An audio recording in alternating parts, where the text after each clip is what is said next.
interesa hablar un poco de la problemática que está viviendo la Sala Cuarta en este momento, eh, porque no deja de ser siempre conflictivo a veces para el Ejecutivo, algunas cosas no entiende.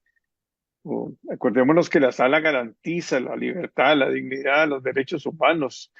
Son 7 magistrados, ¿no? 12 suplentes y la Asamblea lo elige por 2/3 partes, ¿verdad? Por 8 años y pueden ser reelegidos, Así pero es. es importante el papel que ha jugado la Sala Cuarta desde su fundación y, y, y sobre todo para una democracia como la nuestra. Eso que quiero que conversemos un poco. Ok, La, bueno, en primer lugar hay que decir que la sala ha jugado un papel fundamental en la consolidación de nuestro régimen democrático y especialmente en el tema de los derechos fundamentales. Es muy interesante, cosa que mucha gente no sabe, que hoy día los habitantes de la República, porque incluye no solo a los costarricenses, sino a todos los que están, cohabitan o habitan dentro del territorio de la República, tenemos más derechos consagrados por la jurisprudencia de la Sala Constitucional que aquellos expresamente contiene la Constitución. Eso ya significa mucho. Por ejemplo, derechos que la gente cree que están en la Constitución, pero que no lo están y han sido creados por la Sala Constitucional, entre otras la famosa garantía del debido proceso, el derecho de libertad de contratación, el derecho a la salud, nada menos que el derecho a la salud, el derecho a la muerte digna, entre otros. Todos esos derechos no están en la Constitución consagrados expresamente. Sin embargo, la sala los ha ido derivando de la interpretación armónica de la Constitución. E inclusive hay algunos derechos que se han incorporado por reformas constitucionales espesas, como los derechos del consumidor y el derecho a un ambiente sano y ecológicamente equilibrado, que se dieron justamente a raíz de jurisprudencia de la sala. Es decir, en esos casos se positivizaron esos derechos fundamentales que habían sido creados primero por la jurisprudencia de la sala. El derecho al agua potable, por ejemplo, también. De manera que el papel de la sala en desarrollar y en consolidar el régimen de los derechos fundamentales es innegable en los 35 años en que ha estado operando. Luego, ¿qué cambio necesita la sala? Para mí la sala tiene un problema fundamental en este momento y es que tiene demasiado circulante. Es decir, este año va a terminar con un circulante de alrededor de 35.000 asuntos. Y eso en cualquier parte del mundo es materialmente imposible para un tribunal resolverlo en plazos perentorios, en plazos cortos. Esa mayor o la mayoría de ese circulante está referida o se refiere a los recursos de amparo. Creo que como el 92% de ese circulante son recursos de amparo. Entonces, de ahí hay que buscar una solución a este problema, porque ¿qué es lo que ocurre en la práctica hoy día? Que la sala, si le da curso a un amparo, ya ahí gasta una gran cantidad de tiempo porque tiene que notificar, tiene que analizar la respuesta y tiene que gastar tiempo y luego votarlo. Hoy día la sala lo que hace es que la gran mayoría de los amparos los rechaza al límite, es decir, a puertas, aduciendo simplemente el estribillo de que es materia de la jurisdicción ordinaria, especialmente el contencioso administrativo. Esto en la praxis, ¿qué es lo que produce? Que una gran cantidad de amparos que en otras circunstancias serían admitidos a trámite y posiblemente la mayoría de ellos declarados con lugar, simplemente la sala los rechaza porque es la única forma de poder resolver el circulante de 32 o 33.000 amparos que recibe o que recibirá este año. Entonces, ¿cuál es la solución? La solución está en quitarle a la Sala Constitucional la resolución del amparo, en que al Tribunal de Garantías Constitucionales podrían quedarse al menos, o al menos para comenzar, uno en cada provincia, lo cual tendría una gran ventaja, que habría 7 tribunales resolviendo esos asuntos, pero además se democratizaría la justicia constitucional porque la gente tendría acceso directo y no tendría que venir a San José a plantearlos. Esa es una reforma básica que se requiere, desgraciadamente, implica crear una reforma constitucional porque el recurso de amparo está atribuido a la sala de manera exclusiva en el artículo 48 de la Constitución. La otra reforma fundamental en materia de jurisdicción constitucional sería sacar a la sala del ámbito del Poder Judicial, es decir, convertirlo en un tribunal independiente como es en la mayoría de los países del mundo, a nivel de órgano constitucional como la Contraloría o el Tribunal de Elecciones, que tenga una independencia total. ¿Por qué? Porque muchas veces la sala entra en conflicto con la propia Corte Plena y los magistrados de la sala forman parte de la Corte Plena, por lo que con frecuencia tienen que abstenerse de votar en la Corte Plena porque eventualmente esa resolución les va a llegar a conocimiento suyo. Y a veces inclusive ha ocurrido algo peor, y es que como no hay suficientes suplentes o los mayoría de los suplentes son también jueces, entonces no les queda más chance que integrar el colegio que vote asuntos en que se refieren a la Corte Plena, y evidentemente hay conflictos de intereses que son insalvables. Entonces habría que, por esas razones, hay que sacar a la sala del ámbito del Poder Judicial y crear los tribunales de garantías constitucionales. Habría que darle un presupuesto separado también. No, pero el presupuesto no es problema porque simplemente se le asigna el mismo Se le, presupuesto que tiene hoy día en la la Corte corte. Plena. No, eso no tiene problema. Habría que ajustar posiblemente un 5% ya para labores propiamente administrativas, ahí de coordinación administrativa, pero de todo el pago de los magistrados, de los letrados, de todo el personal administrativo, y ya está en el presupuesto del Poder Judicial. Sería simplemente un traslado de partidas. ¿Es viable esta reforma? Se ha presentado al Congreso. La reforma de sacar la sala sí está presentada por Gloria Navas y otro grupo de diputados y está en el proceso inicial de que creo que ya le dieron lectura, y después de dar lectura tendrá que ir a una comisión para que rinda un dictamen en el plazo de 22 días, y luego de vencido ese plazo de rendido el dictamen ya podía entrar al- a la orden Bueno, del día del pleno para que sea discutida si se admite o no a discusión. ¿y hay voluntad política para Yo creo pasarla? que sí, que esta reforma tiene voluntad política, porque yo creo que no hay que ser muy, muy ducho para darse cuenta que hay un evidente conflicto conflicto de intereses con la Corte Plena, pero además, al sacarlos de la Corte Plena, los magistrados tendrían más tiempo para dedicarse a las labores de resolver. Desgraciadamente, los magistrados de la Corte Plena dedican un día y medio a ver asuntos de la Corte Plena. ¿Por qué? Porque el lunes se reúnen de 9 a 6 de la tarde, el lunes es perdido. Y luego tienen que dedicar una tarde o una mañana, los otros 4 días de la semana, para atender comisiones de las que forman parte. Entonces eso les deja en realidad horas laborales, realmente son 3 días y medio. Y entonces, si se sacara la sala de la órbita del Poder Judicial, pasarían a tener un día y medio más para dedicarse a los asuntos jurisdiccionales. La mayoría de los recursos de amparo, me imagino que tienen que ver con la caja del Seguro Social y con los problemas de salud en gran parte, ¿verdad?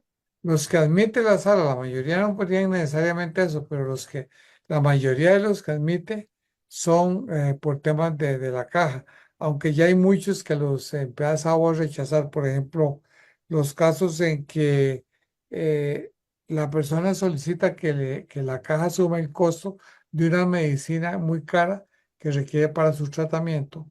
En un inicio la sala casi invariablemente lo declaraba con lugar. Hoy día tiene un mecanismo un poco abigarrado para poder resolverlo al final, y yo creo que ya la mayoría de los casos los rechaza. Eh, Se queda básicamente, digamos, con el tema de las listas de espera, que eso no resuelve nada, porque si a alguien le cambia la lista de espera al que estaba en el lugar en que le dieron, tiene que pasarlo a otro lugar. De manera que el problema no se resuelve ahí, simplemente que, como dice el dicho popular, el que tiene más galillo traga más pinol.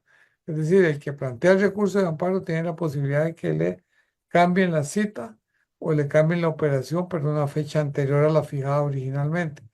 Y los que no lo hacen tienen que mantenerse en la fecha que les dieron o inclusive a raíz de que a otros les adelantaron la fecha, son postergados para una fecha mucho más larga.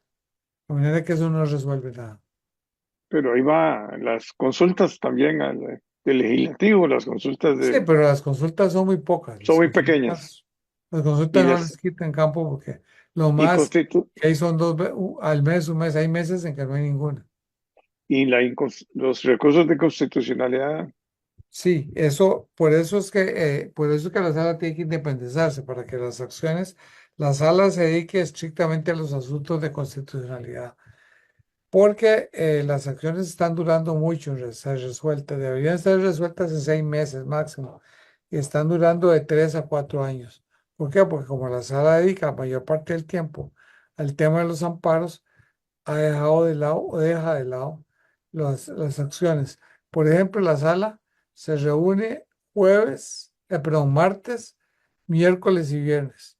Martes y viernes lo dedica a amparos y habeas corpus. Solo los miércoles conoce temas de constitucionalidad. Y es lo más relevante, lo más Sí, importante. desde luego, eso es lo más importante. Para Eh, eso en principio fue creada. Pero de ahí, como se le dio también la materia de amparo, de la sala no, si la sala descuida la materia de amparo, se ahogan en casos sin resolver. y entonces lo tendría que asumir la Corte, los recursos No, de sí, amparo, claro, en gran parte, sí, que eso parte de podría la. crear tribunales de garantías, uno en cada provincia. Y mi pregunta es, bueno, ahí donde está la presa, lo que está Ahí causando el está, gran la presa problema, está en los amparos, claro, y que no son relevantes, pero no son desde tan, luego. podría, No, muchos son más relevantes que las acciones porque ahí está de por medio el derecho de una persona, a veces inclusive el derecho a la vida. Pero sí, debería, como en la mayoría de los países en que los amparos son resueltos, por prácticamente todos los jueces pueden resolver amparos.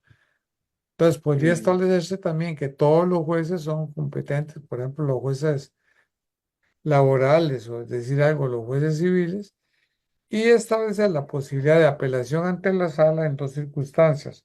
Cuando se trate de un asunto nuevo que la sala nunca ha resuelto, o bien porque el juez de instancia se separó del criterio vertido por la sala en la materia con anterioridad. ¿Y por qué digo esto? Porque la sala en los 35 años de tal circulante prácticamente se ha referido a todos los temas de los derechos fundamentales. De manera que prácticamente hay jurisprudencia sobre todos los temas. Entonces, en la mayoría de los casos, lo que debería ocurrir es que el juez que conozca el amparo aplique la jurisprudencia de la sala en un caso similar.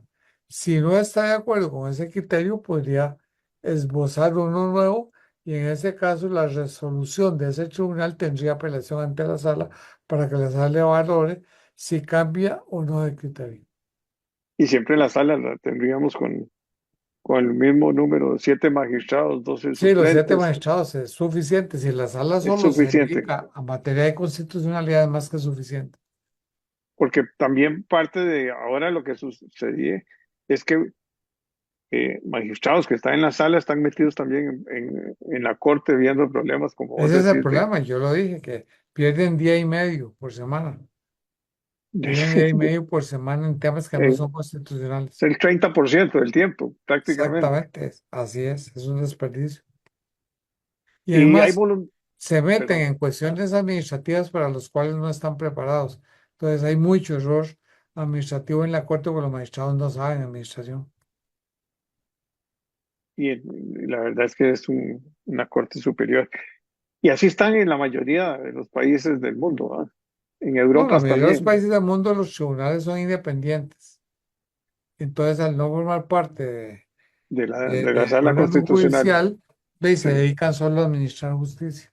No tienen labores administrativas. Y ¿cómo está el problema y por qué hay tanto? Bueno, es precisamente por toda esta situación cuando se presenta un recurso por parte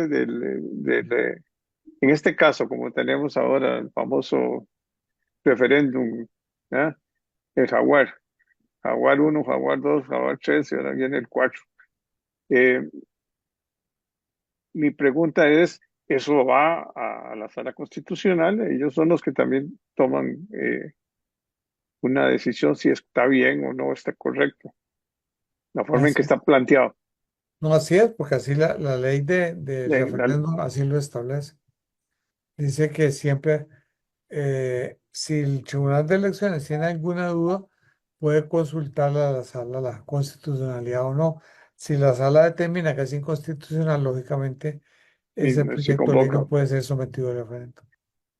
Y esta última versión que presentó el Ejecutivo, Nada, es irrelevante, es que también tampoco el referéndum sirve para someter cualquier cosa. Alguien podría decir, sometamos al referéndum si las papas son muy caras o muy baratas. Eso carece de relevancia. Gastar 3.000 millones para responder una cosa de ese género es un desperdicio de fondos públicos. El referéndum debe plantearse para dos casos. Uno, un asunto que no esté regulado por la ley, que no hay una ley sobre la materia. O bien que estando regulado se solicite una modificación, pero que va a ser una modificación sustancial, no una modificación cosmética, porque para cambiar una palabra por otra o cambiar la ley sin cambiarle el sentido, es un desperdicio someter a referéndum un proyecto de ley en esas condiciones. eh, bueno, y casi todo el tiempo se nombran, bueno, se nombran por 4 años, pero hay una reelección casi No, se elige por continua, 8 años. por 8 años, perdón. Sí. Y la reelección es muy difícil que no sean reelegidos, pues, o sea, Nunca ha ocurrido, solo en nunca una ocurre. ocasión faltó un voto para que no hubiera un magistrado reelegido, pero la norma es que se reelige. Yo creo que este es un error, que este sí hay que cambiarlo. A mí me parece que debería ser como en la mayoría de los países, en que los magistrados tienen un periodo sin derecho a reelección. Eso sí, el periodo en esos casos se puede aumentar a 10 o 11 años, ya suficiente, o podría rebajarse a 6 años con una posibilidad de una reelección para que esté máximo 12 años. Ni eso no está planteado, sí, alguien lo No, ha planteado, no. se ha planteado teóricamente, pero digamos, como plasmarlo ya en un proyecto de reforma constitucional no está. Pero yo creo que es una de las reformas que requeriría no solo la sala constitucional, sino todas las salas de la Corte. ¿Por qué? Porque eso tiene varios defectos. Se quedan centros de poder innecesarios al interno, que hay un magistrado, por ejemplo, en la Ya, sala tercera que el año entrante cumple 40 años. de estar en 40 la años de sala. estar, se llama magistrado. Y no hay límite de edad tampoco. No hay límite de edad. Había límite antes, se decía que a los 75. Sin embargo, para todos los funcionarios públicos. Sin embargo, cuando a don Longino Soto, que en paz descanse, le llegó el periodo de acogerse a la pensión, planteó un recurso de amparo y la sala lo declaró con lugar y eliminó ese límite. Y dijo que no había límite de edad. Entonces, no hay. A mí me parece que está bien que no haya límite de edad. Lo que sí no me parece es que estén más de 10 máximo 12 años. ¿Por qué razón? Porque la jurisprudencia es anquilosa, es decir, si no hay un recambio de los magistrados la jurisprudencia no va a No, evolucionar, no va a cambiar. Además, no se hay ideas forman nuevas. grupos de poder que son peligrosos. Y está muy blindado la Corte Suprema y la Sala Cuarta de cualquier problema pues siempre se habla mucho de que puede infiltrarse Muy, algún muy grupo. difícil. Bueno, puede haber porque hay toda institución regida por Así, humanos es susceptible de que sea penetrada por la corrupción, el narcotráfico. Los seres humanos somos imperfectos y no todo mundo, y no todos podrían eventualmente eh, resistir una tentación económica muy fuerte o de otra índole. Pero me parece que en general, en términos generales, hasta el momento no se ha detectado ningún caso. Y yo diría que en este momento sería muy, muy difícil. ¿Por qué? Porque ante todo, los magistrados tratan de preservar su prestigio personal y, y son bien remunerados, y están bien remunerados además. o sea, Entonces es yo un creo salario. que es hablar por hablar, pero en realidad puede que de muchas veces sentencias se equivocan, son seres humanos, tienen criterios jurídicos erróneos y no tomaron en cuenta toda la realidad, o como todo ser humano tiene preferencias, tiene una ideología y entonces resuelve a la luz de esa ideología que sustenta. Eso es inevitable, mientras sean seres humanos, eso es inevitable. La persona tendrá sus creencias religiosas, sus creencias ideológicas, sus creencias políticas y muchas veces sus resoluciones judiciales van a estar condicionadas por esas creencias o esa pertenencia ideológica. Y lo que está viviendo México, No, eso no tiene nombre, eso ya es lo peor de lo peor, es la manera hábil de controlar. Ahora le puede salir el tiro por la culata, porque el gobierno lo que quiere es que la gente que no, el candidato que no tiene dinero y no tiene acceso porque no va a permitir ni el financiamiento privado ni público. De hecho, ¿qué es lo que va a ocurrir? Que va a haber financiamiento por debajo. El gobierno lo que cree es que los candidatos que ellos quieren van a ser financiados por ellos por debajo, pero no tomaron en cuenta algo, es que también se va a meter en narcotráfico. Entonces ahí va a haber una gran cantidad de jueces que son puestos por el narcotráfico. Entonces de ahí eso va a crear una impunidad total. y lo que vivió Salvador con Ah, Bukele. eso es horrible, eso es propio de un dictador suelo. Simplemente de un día para otro les inventó un caso, quitó a los magistrados y puso un grupo de acólitos que a todo lo que él diga dice en sí. Por cierto, me decía ahora en un congreso jurídico que andaba en México, un juez, un juez salvadoreño, decía que la sala constitucional de El Salvador la van a cerrar porque en los últimos 2 años no tiene casos, no han presentado ni un solo caso. Se acabó.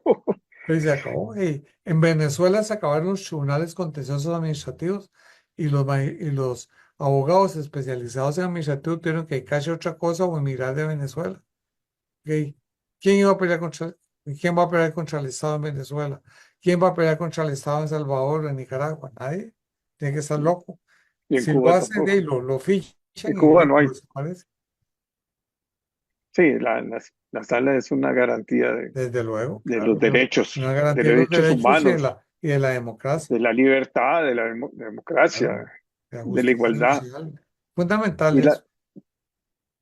bueno, Rubén, encantado de volverte a ver. Hombre, con mucho gusto, estamos a la orden. Y me parece que es importante crear conciencia de esos tipos de reformas que estás planteando. O sea, eh, ya va en camino una de las reformas más importantes, pero también eso del plazo sí me Sí, parece que es una buena oportunidad. sí, claro. Espero que haya voluntad por parte también Sí. del Ejecutivo, Así es, de la asamblea sobre todo. y de la Asamblea Legislativa, Sí. porque bueno, si la ley pasa, se necesita, eh, eh, No, es una reforma constitucional, necesita 38 entonces votos. 38 votos, necesitas, correcto.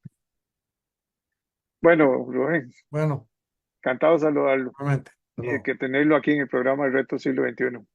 Bueno, igualmente.